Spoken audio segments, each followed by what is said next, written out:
Dollar. Dirt on money, no soul. Had to go and get it, ain't no time to kick it. Got a stack and flip for my foes. Dollar. Please tell me you can hear me. Don't turn your back and don't neglect me. Just let me know if you need me.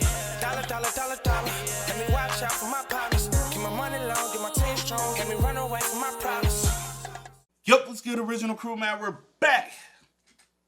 We have 4 unsolved disappearances with horrifying final phone calls. How you feel about that? Sad. You got us doing all the sad shit today. I've been so depressed tonight. You gotta say depressed. I have Not a. I have. I'll most of the content has really put me in this In a downer mood. Yeah. Sorry. Not sorry. Don't be sorry.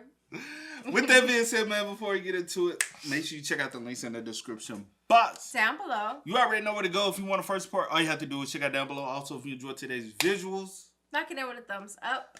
We appreciate it. But with that being said, let's go ahead and get into it. Let's check it out. Let's see what it's about, y'all.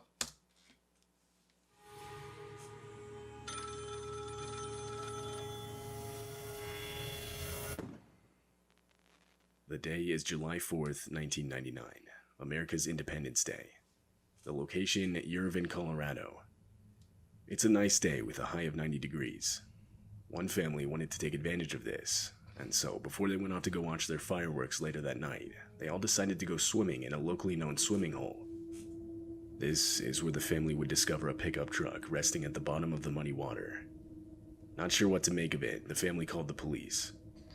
The local sheriff's department would be the first to respond to this scene. The truck ended up belonging to a man named Dale Williams, someone who had officially been declared missing just 6 weeks prior. Dale owned an auto body shop and was working at the time of his disappearance.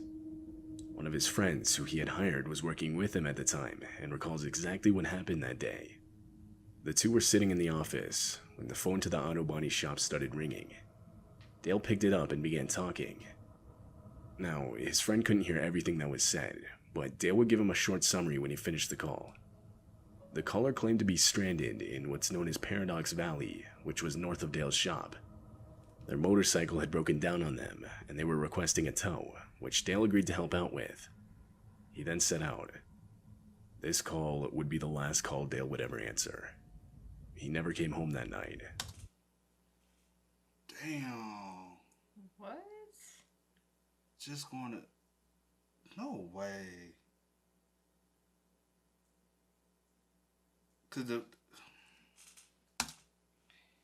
His wife would call him multiple times, but to no avail. Dale had disappeared without a trace. He was officially declared missing that night, and over the next few days, a search consisting of hundreds of volunteers commenced. Though, not a single clue would result. This leads us back to 6 weeks later when Dale's truck was found in the water by a local family swimming. It was determined that at the time the truck entered the water, the ignition was on, and at a very low crawl speed, the wheel was turned at a sharp angle towards the water. This discovery led a lot of people to believe the truck ending up in the water was not an accident. Over the years, multiple different theories have surfaced under this belief. For example, some believe he's living on an island somewhere. Others believe he faked his own death and ran off with some other woman. But probably the theory with the most traction is someone wanted him dead, and that someone was the person who called his shop that day claiming to be a stranded motorist, ultimately luring Dale to his death. Interestingly, Dale had 2 daughters, and somewhat recently one of them took to Reddit under the sub r/askmeanything. She gave the whole story, and comments started flooding in. One commenter asked her what she herself believes happened to her dad. She would simply reply, "I think he was murdered. Why or by who, I don't know."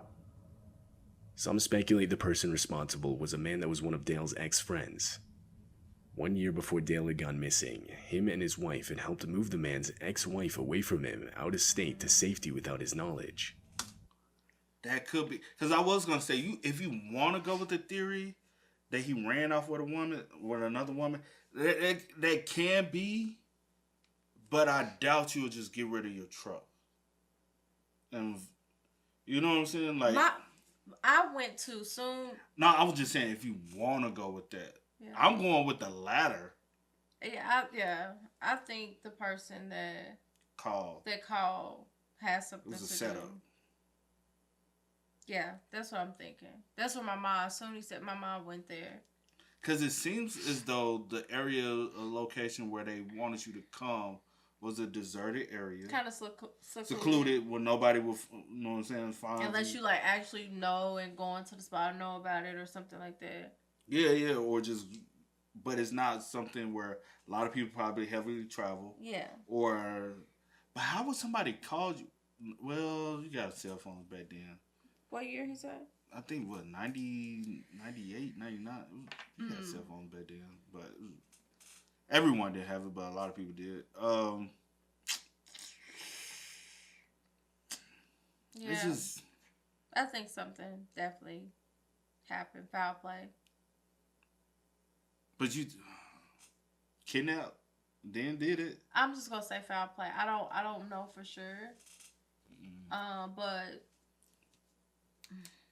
I guess that'll be a thing, like the caller, but there's not much information because the coworker, you know, didn't really like have much information. Is that the location they said that they were stranded at? And if that is the location that they said they were stranded at, and that's where your truck was found, then it's kind of like, because he said Dale answered the phone, right? Yeah, he answered the phone. Dale or the friend? No, he answered the phone, and then Dale volunteered to go.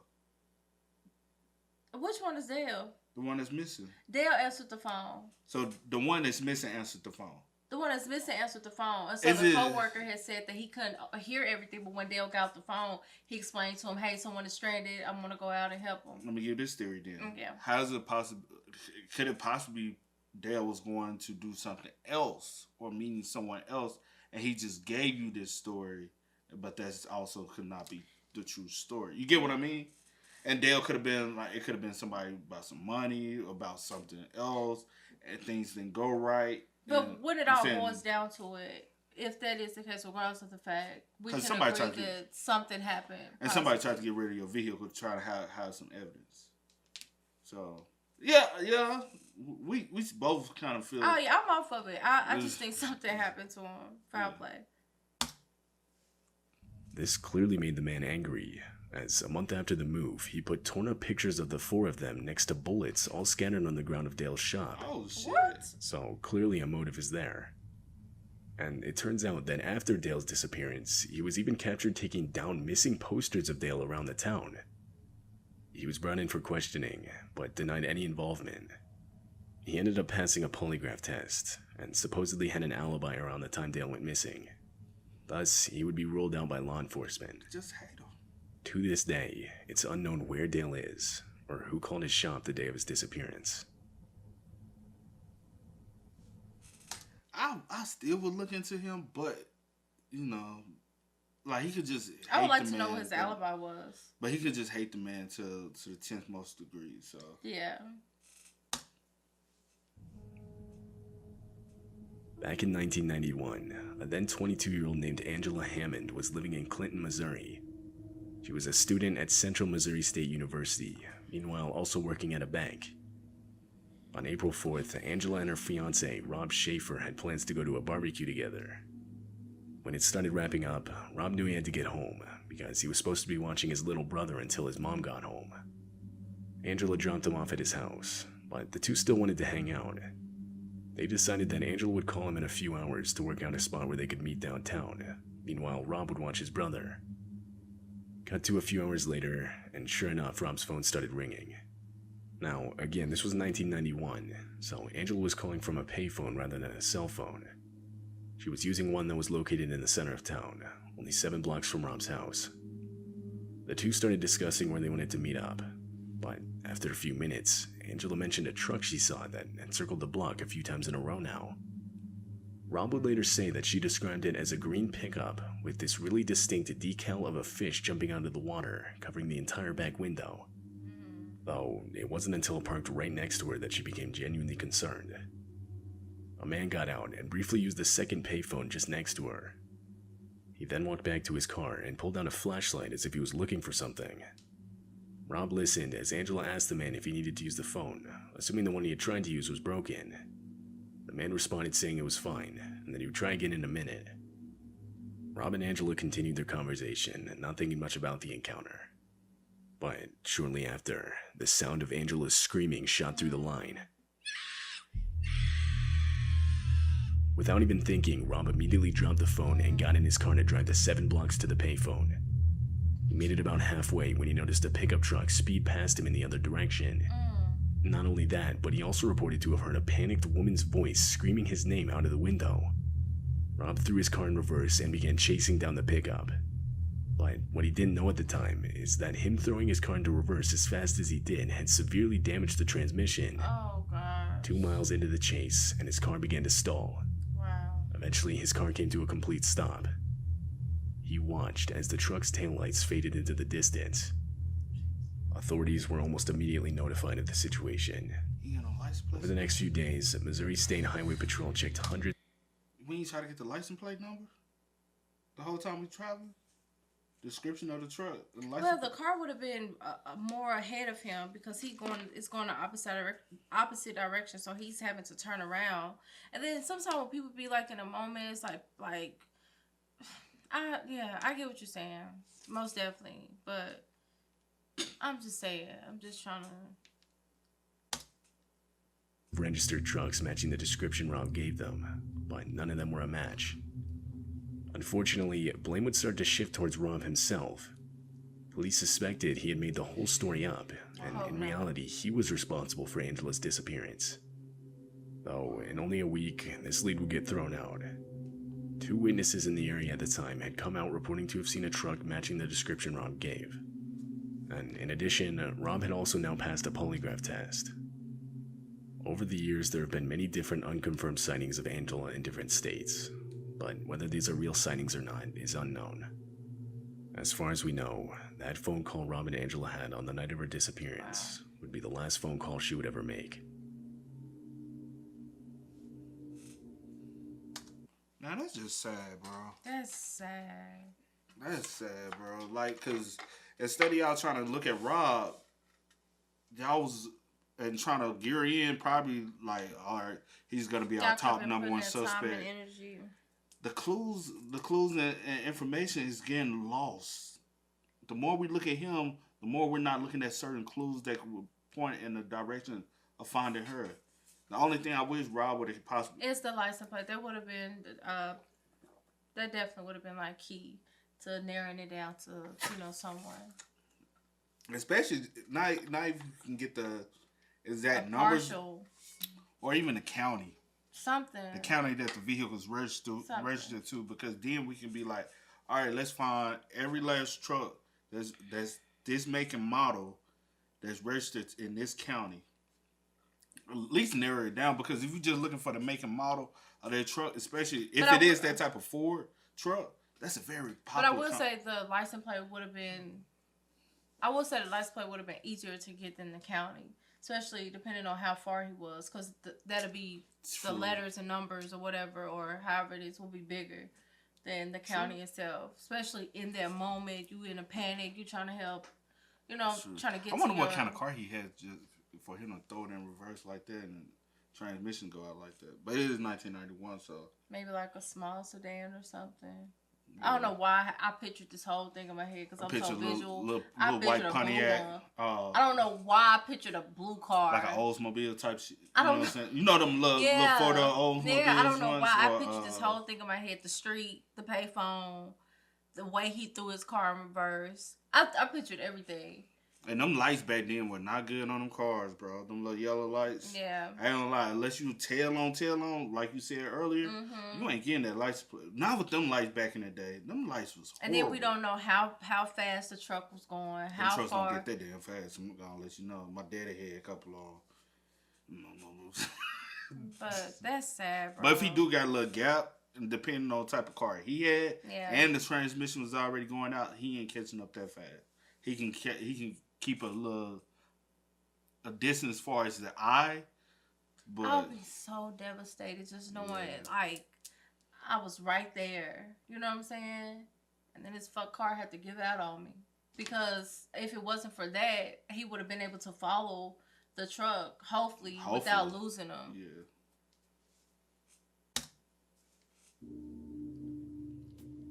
It's May 14, 2008. Brandon Swanson, a student at Minnesota West Community and Technical College, is out celebrating the end of spring semester with a few other students. Around 1 a.m., Brandon finally starts to head home, which was located in Marshall, Minnesota. He was currently in Canby, Minnesota, so it was about a 30-minute drive to his home. At some point during this drive, Brandon mistakenly swerves into a ditch on the side of the road. He was unhurt and there was no damage to his car, but he couldn't move it. It was stuck. He then gets out and manually attempts to free it by himself, but he can't. He calls some of his nearby friends, but none of them answer. This left him with no other option but to call his parents, and so he does. He explains his situation and tells them he's somewhere near the city of Lind. While staying on the line, his parents start driving there to pick him up. But when they arrive... Hold on. No way. Maybe. And it looked like he's on a back road. Because he was a party in Canby, right? So he must came this way. No, he couldn't have. Maybe he. Unless this road is a dangerous road to travel on, because you know how like back home, a couple roads are dangerous to travel on, so you'd rather possibly go more downwards and come this way. But why would you end up in Lynn though? Unless he mistakenly. No, that doesn't make sense. But we'll get more information. But yeah, that doesn't. Brandon and his car were nowhere to be found. After a while, Brandon began flashing his headlights, and his parents started to do the same, but still they couldn't see each other. Brandon told them that he could see city lights off in the distance, and believing they were from the city of Lind, he told his parents that he would just walk there and meet them at a well-known bar in the area. He got out of his car and started walking on gravel roads towards the city. Though, Brandon would eventually decide to cut through a field, believing that it would be faster than just staying on the road. Still on the phone with his parents, Brandon would note nearby fences and water while in the field. Then, at the 47-minute mark in the call, Brandon abruptly yelled out, "Oh shit," before the line went completely silent. His parents called out to him several times, but there was no response. They then ended the call and repeatedly tried to call him back, but once again, there was no response. Brandon was never successfully contacted for the whole rest of that night. He would be officially declared missing early the next morning. Police got involved, and oddly, when they tracked his phone calls, they were traced to a cell tower in a completely different location than what he told his parents. Brandon was over 25 miles away in a city named Porter when he called his parents. With this information, police searched the new area, and sure enough, they found Brandon's car stuck in a ditch. Wow. Let me say this. What if he didn't know that he went to Canby? And he thought he went this way, the opposite way, but he was actually... He thought he was in another town, but didn't realize because he probably went with some friends, and trailed them, and thinking he was going the opposite. Because this way, because it's a straight shot, he probably just thought like maybe the time we have to be like in this nearby. He probably didn't even know he was in Canby. He thought he probably was up in whatever, like downwards, more downward town. So he's thinking he's coming back and he got stranded in Lynn. And that's also the reason why he probably had the wreck. Because this would have been closer to them. Yeah. And this is probably also the reason why he had the wreck. He really didn't know the road. True. And he didn't know, because it looks like he veered off and probably thought a turn or something. Because it seemed like he knows this city, Lynn, but he doesn't know Canby or Porter like that. Damn. That's sad. Damn. That's crazy. And because I was thinking like 2008. I was trying to think of cell phone. What is a cell phone you probably had in 2008? I had probably a BlackBerry. Some people still have flip phones, Motorola Razors and stuff like that. Back in 2008. I'm thinking, so I'm like, wasn't really not that much GPS. Unless you had one of them more high-end phones, like a BlackBerry or something, you probably had GPS on that, but it's very rare. Yeah. Most people didn't have, like now, like how we got nowadays. Because I'm thinking, I think in 2008, I think I had a flip phone. Yeah, and then even with that, a lot of people didn't have a GPS system even in their car. So you just had to know the area you're driving. Yeah. And then even with that, most of the times, even when traveling, we were still printing off MapQuest back in the day. Yeah, true. Around that time. True, yep. So. Police searched the new area, and sure enough, they found Brandon's car stuck in a ditch. But Brandon himself was nowhere to be found. Police dogs were brought in to assist in the search. The dogs traced a scent straight to a nearby river, the Yellow Medicine River, which was at its highest point during this time of the year. Immediately, it was assumed Brandon had fallen into the river, but the scent had actually continued on towards a different gravel road where it finally stopped. Still, many believe Brandon had fallen into the river and ultimately drowned. Except, during the phone call with his parents, they would recall no sounds of rushing water around the time he went silent. Plus, at no point was a body or even clothing found in the river, which almost surely would have surfaced. There are countless other theories out there, mainly due to how popular this case has gotten. But what really happened, or what Brandon had seen during that final phone call, remains unknown.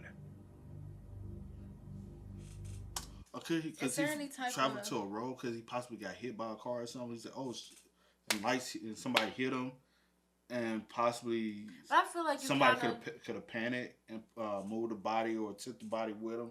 That's the reason why the scent immediately went away." I was like, or did he like come in contact maybe with some type of animal or I was something thinking like that too at one point. I was kind of thinking that because I'm like, even because if whoever he was on the phone with, mom, dad, or whatever, if they say that they didn't hear like water, I feel like you kind of would have probably heard like a crash or something like that. So I wasn't thinking that. And then with him saying like, oh, like he seen something or he came across something. Whatever it was, we probably will never know. Because it was pitch black dark too. Yeah, it was nighttime. He could have walked into the water. You never know. He could have, and the body could have ran with the current. Don't really know. Yeah. I don't. Because, whatever it was, he came across it on the phone. So real quick. It was quick. And then everything just went silent. So whatever it was, it happened quick. Yeah. But the animal thing. February 19, 1983, a 10-year-old, Joanne Pedersen, was spending the evening at a local mall with her 12-year-old sister and 14-year-old cousin. Her parents were out for the night, meaning the three would be left to walk the short distance home themselves. As they were doing so, Joanne and her sister would get into an argument. This led her sister and cousin to run ahead. What you saying? I said, how old were they? I swear it sounded like he said she was 10. My bad. We was talking. But it sounded like he said 10. 10 I know one on 14, one on 12. Like, why are y'all out at the mall? But this is a different time. In 1983, a 10-year-old, Joanne Pedersen, was spending the evening at a local mall with her 12-year-old sister and 14-year-old cousin. Her parents were out for the night, meaning the three would be left to walk the short distance home themselves. As they were doing so, Joanne and her sister would get into an argument. This led her sister and cousin to run ahead and lock Joanne out of the house as a sort of childish joke. But it was cold and raining that night. Crying, Joanne pounded on the door for some time, but soon just gave up. She decided she'd walk back into town to look for a payphone that she could use to call her parents. She started walking and eventually came across the phone just next to a convenience store. Joanne called her stepfather, who answered right away. She would tell him about the altercation with her sister and how she needed to be picked up. Joanne's stepfather assured her they'd come get her as soon as possible. To calm her down, he then handed the phone to her mother. But when Joanne's mother put the phone to her ear, all she could hear was scratching and rustling. Then there was a man's voice. He told her that if they didn't come to pick up their daughter in 30 minutes, he was going to call the police. The two arrived to the payphone around 15 to 20 minutes later, yet Joanne was nowhere to be seen. Wow. Her parents contacted the police and a search was commenced almost immediately. Everyone that entered that convenience store that night was interviewed. Some reported to have seen a car with a man and child driving off right past the store. Others reported to have actually seen the man talking on the payphone with Joanne, even giving a description of what he looked like. Though he was never identified. Who this man actually was remains a mystery. But it's not even clear if he had any part in Joanne's disappearance. None of the witnesses interviewed actively saw Joanne being taken. Joanne has since never been seen. The call she placed that night would be the last time her parents or anyone ever heard from her.